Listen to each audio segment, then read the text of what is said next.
amongst your peers.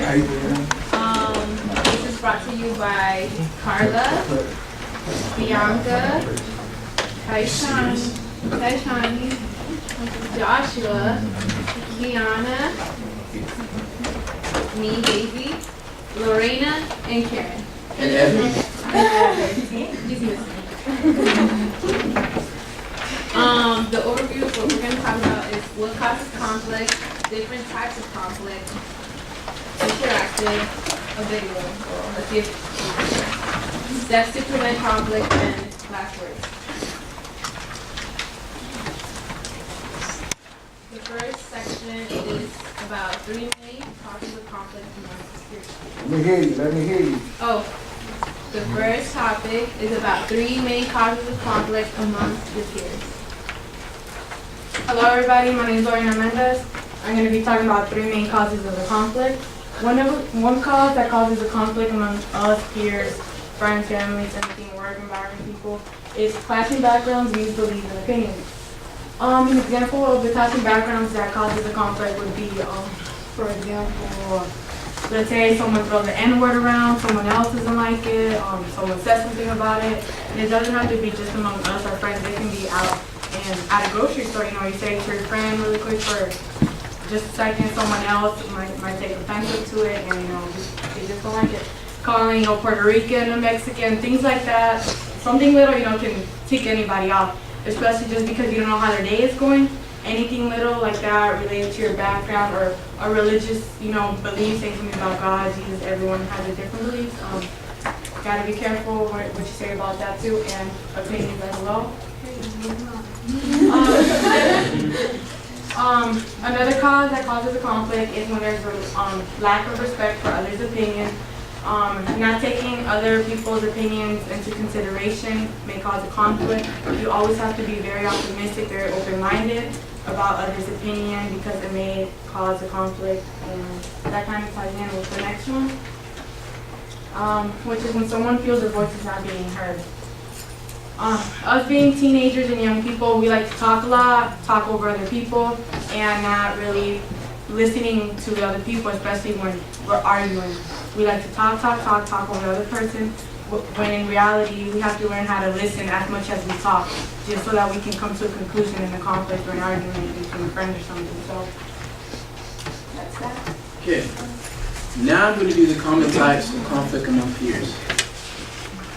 Alright, the first one is personality clashes. So it's peers that may have different opinions in any situation. So if you have 2 friends that fight between a cat and a dog, and they say, oh, I think a dog is better because they're more mature or they're more protective over their, yeah. And cats, they're more adorable, more cute, and they like to play around with people. And then they might have a fight, oh no, cats are better, no, dogs are better. So then it starts getting all jumbled up. So, yeah.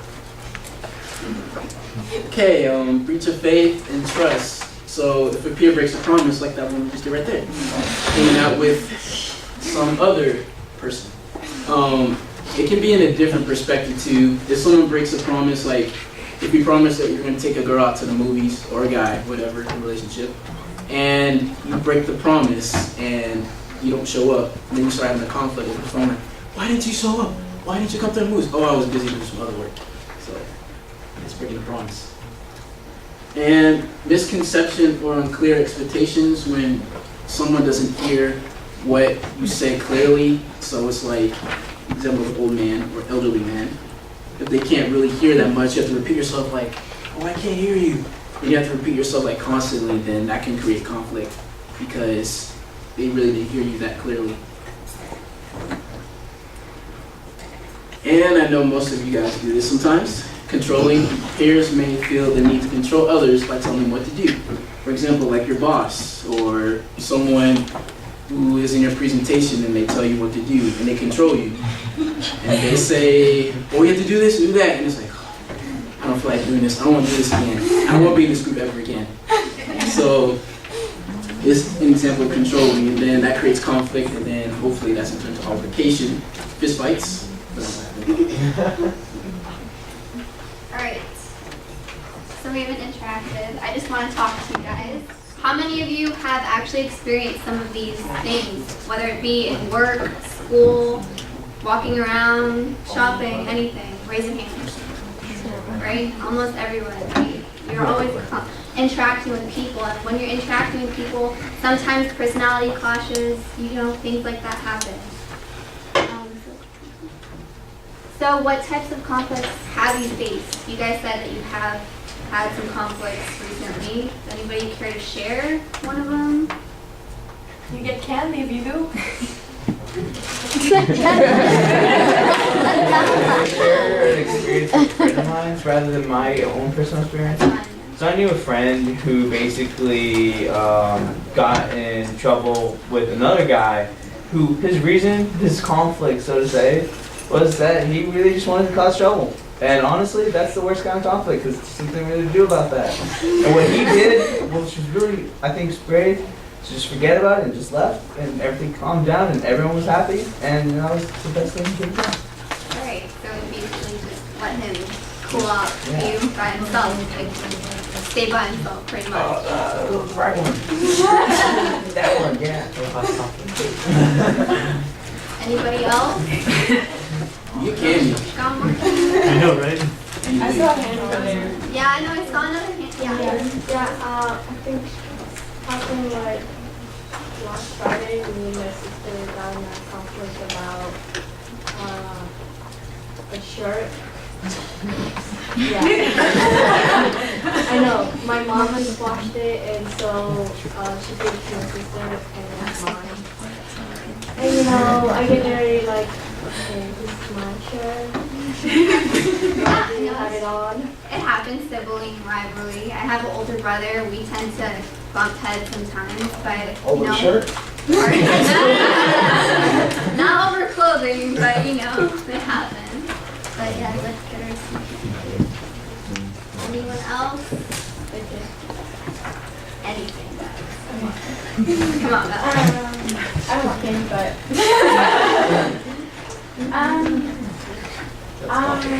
I have a lot of conflict with my mom Okay. because I don't like when I go out and tell me to come home. And I don't feel like I'm at the age that I usually supposed to come home, especially when it's like 10:30, like 10:30. So, have you ever tried talking to her, sitting her down, for like adult conversation? Like for example, if I was telling my mom it's gonna calm down, then you just like be fine with it.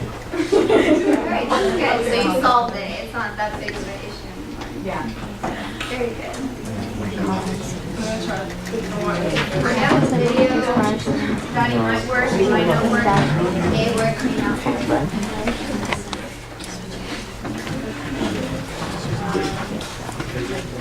I think it goes. Goes down? Why we don't have sound? When did you get it? So what car you got now? Same car.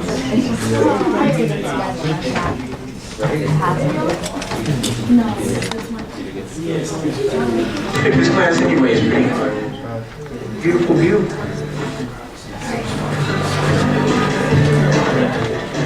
So, why do you pick this class anyways, pretty hard? Oh, beautiful view. All right. Y'all shut up now. Now, last week, we talked about physiology of the animal brain as it pertains to aggression. Now, is there anyone here that can tell me why most alligators are abnormally aggressive? I know the answer to this question. Raise your hand. Anybody? Anyone? Yes, they use.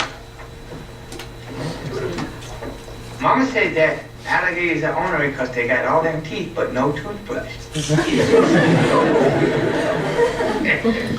Your mama said alligators are ornery because they got all them teeth and no toothbrush. Wow. Anybody else? Yes, they use. Alligators are aggressive because of an enlarged medulla oblongata. It's the sector of the brain which controls aggressive behavior. That is correct. The medulla oblongata. Mama, the medulla oblongata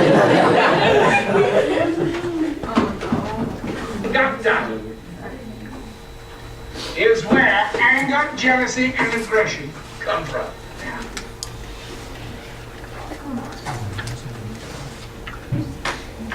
Come from. Now, is there anybody here can tell me where happiness comes from? Anyone? All right.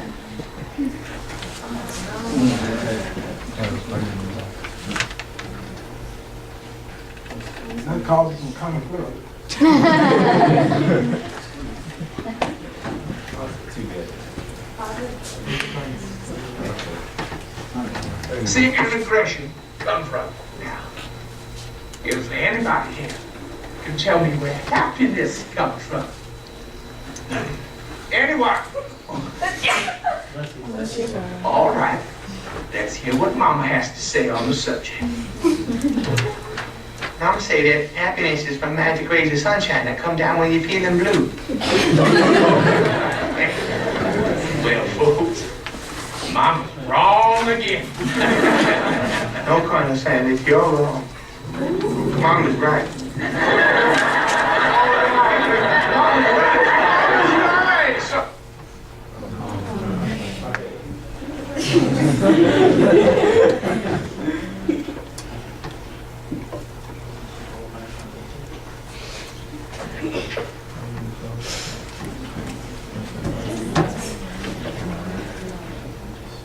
Alright, something wrong with this medulla oblongata.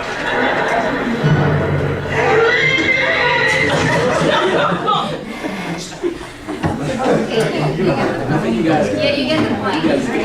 Yeah, you don't he lost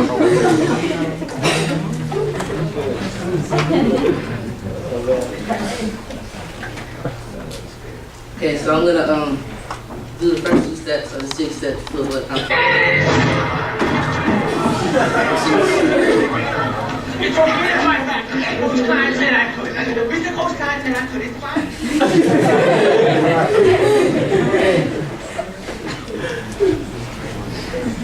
So that's another way to resolve a conflict. So you see how not to resolve conflict. Now you're gonna learn how to resolve conflict. Alright, so these are things you don't want to do. First of all, if you don't have anything nice to say, you don't want to say anything sarcastically. The first thing, you're gonna let the person that you talk to know that obviously what you're saying might be offending you, and you're not gonna make them feel very important. And this one right here is very good also because it tells you if you have anything to say, again, don't say anything.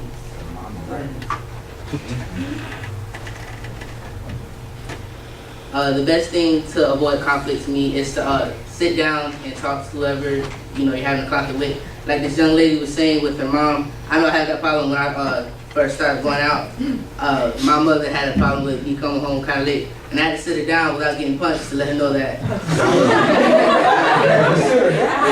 had to sit her down because I couldn't. It's ruin the party. The party don't start till 11. She want me home at 10 o'clock. So what was the final outcome? oh, it worked. It worked? Something. 21st century passport. Okay. Another way to basically avoid conflicts is to control your emotions.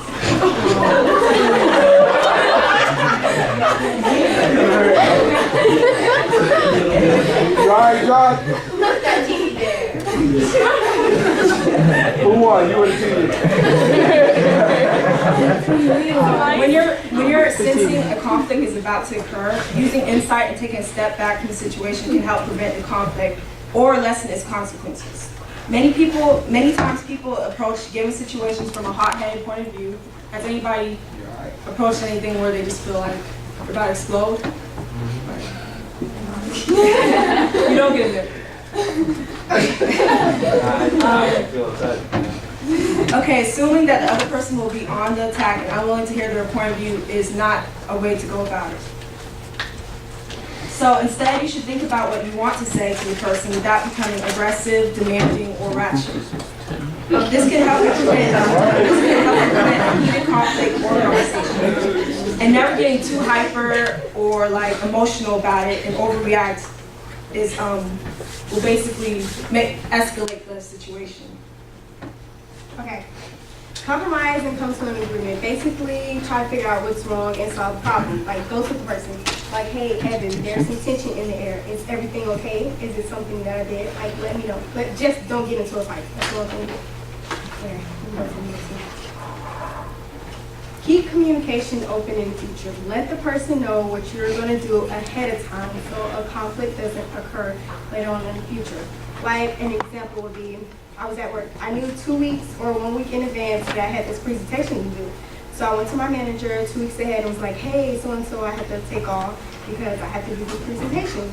He was like, okay, that's fine. You don't want to wait until the last minute, the day of or the day before, and that's going to be a problem. Okay, game time. I had some handouts for you. Thank you.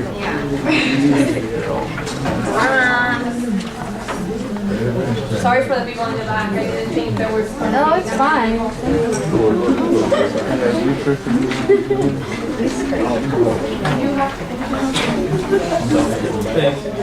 So, you have to turn the negative statements into positive statements. For example, the negative, you already listened to me, and then the positive will be, I appreciate if you give me your attention and listen to me. So, why do we have to say, talk positively to another person? Positive statements can help you avoid a conflict. So, any of you guys want to say an example of that, how you turn a negative statement into a positive one? Come on, guys, help me out. Okay. From the sheet, right? Turn one of them onto a positive one. Instead of saying never, you can say anytime. Okay. Yeah. That's a good thing. What about you? Yeah, sure, why not? Let's go for it. Don't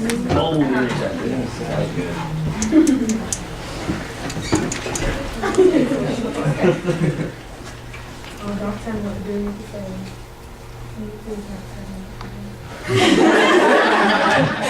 Come on, you can come up with something better. Well, you can say, yeah, that's not nice. You should tell me. No, I'm saying nice. I like it. Okay, since you talk, can you say, make a positive one? You don't want to say it? Okay. Oh, you don't have a paper? Can someone, like... Oh, she's come on. I'm gonna give it up to you.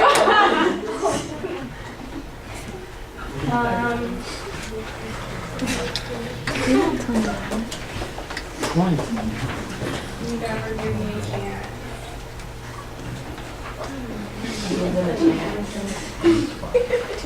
What did you say? Taking it to the heart?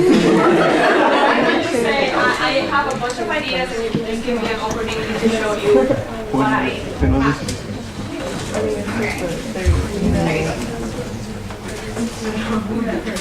Okay, nobody else wants to participate? I don't have the paper. You can go again if you want to. You want to go again? Where's the paper? One of them. You don't want to play? Which one are we on? We have hand. Can you repeat that?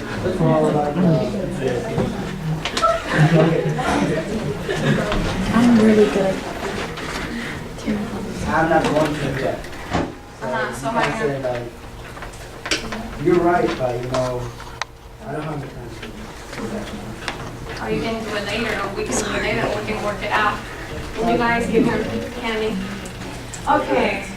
Since you don't want to participate. I do, my hands up. We have somebody who wants to participate. Just can't, I'm kind of small. Okay, so. okay, go ahead. I wanted to do the one that says, I don't see it your way. A positive statement could be like, hey, can you elaborate that on the, can you elaborate on that a little bit more? I don't understand what you're trying to say. Yes. I love that one. She gets two. Alright, just go to the back. I want them.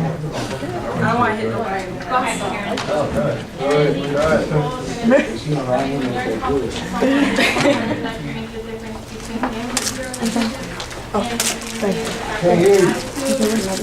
and and by Martin Luther King, man must evolve for all human conflict, a method which rejects revenge, aggression, and retaliation. The foundation of such a method is love. And creativity comes from a conflict of ideas, and peace is not absence of conflict. It is the ability to handle conflict by peaceful means. Yay. Dan, thank you.